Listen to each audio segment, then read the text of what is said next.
በልጆቻቸው የታገቱ ወላጆች። አሌክስ አብርሃም።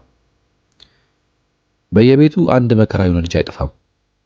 በተለይ ይህን ነገር በብዛት የማየው ሀገራችን ላይ ነው።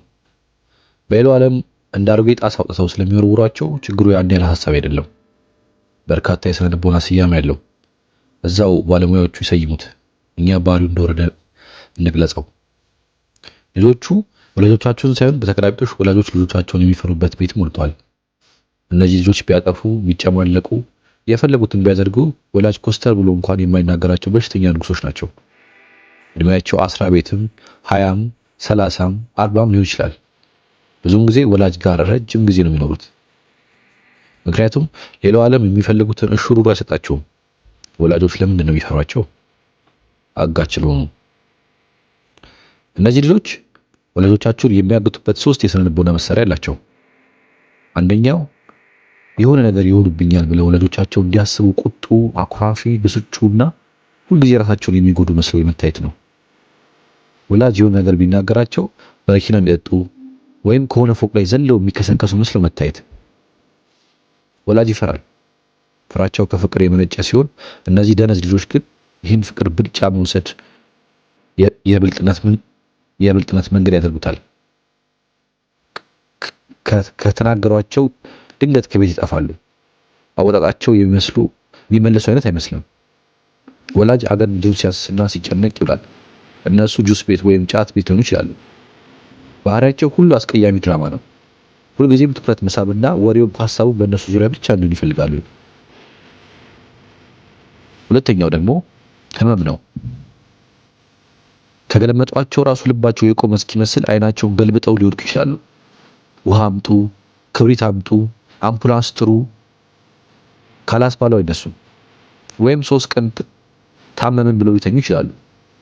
በጣታቸው በወሯቸው ነክተው ሊያስመልሱ አፍንጫቸውን ጎርጉረው አነሰራቸው መባል ሊያደሙም ይችላሉ።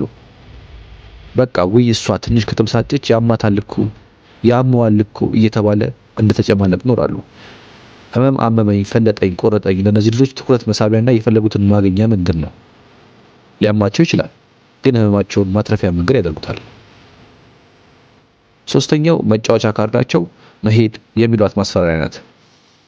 በተናገሯቸው ቁጥር እሄድላችኋለሁ፣ አንዱ ቦታ ሄጄ ዘላለም አታዩኝም፣ ከከበዳችሁኝ አንዱ ጋር ሄጄ እኖራለሁ ወዘተ። ሁልጊዜ እንዴት እንደተበደሉ ማውራት ይወዳሉ። በእነሱ ጥፋት ሌላው እንዲጸጸትና ይቅርታ እንዲጠይቋቸው የማይፈነቁት ድንጋይ የለም። ወላጅ በቀጥታ የሚያስበው አንዱ ባለጌ ወንድ ጋር ብትሄድብኝስ፣ ወታደር ቤት ብሄድብንስ፣ በሊቢያ በኩል ተሰዶ በረሃ ሙቶ ቢቀርስ፣ ሴተኛ ዳሪ ብትሆንብኝስ፣ ብትደፈርብኝስ፣ ብታረግዝብኝስ ወዘተ የሚል ነው። በእነዚህ ማስፈራሪያዎች ወላጆቻቸውን አግተው የሚፈልጉትን ምቾት እያገኙ እንደ መሽገር ተጣብቀው ይኖራሉ። እነዚህ ልጆች ብዙውን ጊዜ ጸባቸው ከወንድም እናቶቻቸው ጋር ነው። ምክንያቱም እንደ ወላጆቻቸው አያለማምጧቸው፣ ይነቃቃሉ። ደግሞ መራርና ቂመኛ ናቸው። እሷ አንድ ጊዜ አትጣላ ምናምን መባል ይፈልጋሉ። ኃይለኛ መባል ደስ ይላቸዋል። ግን ኩርፊያቸው አንዱ ትኩረት መሳቢያ መንገድ ነው። ለዓመታት ሊያከርፉ ይችላሉ። በጣም ብልጣብልጦችና ራስ ወዳዶች፣ በምንም ጉዳይ ራሳቸውን የማይጎዱ ራዕይ የሚባል ያልፈጠረባቸው፣ በሌላው ስቃይ ምቾታቸውን የሚያሳድዱ ናርሲሲስቶች፣ ክፉዎችና ሰነፎች፣ ትችት የማይወዱ በጥፋታቸው መጠየቅ የማይፈልጉ ናቸው። ችግራቸው ለራሳቸው ምቾት እስከሰጣቸው ድረስ ቤተሰብ ቢላይ በትንትኑ ቢወጣ ግድ አይሰጣቸውም። ባህሪያቸው የተመረዘ ነው። ራሳቸውን የቤተሰቡ አባል አድርገው አይቆጥሩትም። ሁሉም ቤተሰብ ለእነሱ አሽከር ነው። የሌላው ቤተሰብ አባል ስኬት እነሱም የሚያለበዛቸው ከመሰላቸው ይበሳጫሉ። ለእንደዚህ አይነት ጉጠት ልጆች ወላጆች ጨከን ማለትና የወላጅነት ስልጣናቸውን በትክክል መጠቀም አለባቸው። ይሄን ካሉ ጥርቅ በሉ ማለት ነው። እንሞታለን ካሉም የበረኪና መግዣ መተባበር የብስጭት ነው። ራሳቸው ይብዙ። ዓለም የእነሱ ንቃቃ ጨዋታ አትታገስም። ሁልጊዜ ወላጅ አብሮ አይኖርም። መራሩ ዓለም ገና ከበር ሲያጠናፍራቸው ልክ ይገባሉ። ምንም ምክር፣ ምንም ትህትና አይመልሳቸውም። በፍቅር ነው የሚመለሱት ብሎ ማሰብም የዋህነት ነው። ልባቸው ከራሳቸው በስተቀር ማንንም አያፈቅርም።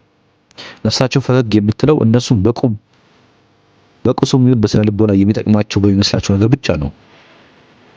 ወላጆችን ማገትና እፈነጣለሁ ቁረጣለሁ ያው የራስ ምቾት ማሳደድ በሽታ ነው፣ የማይደን በሽታ።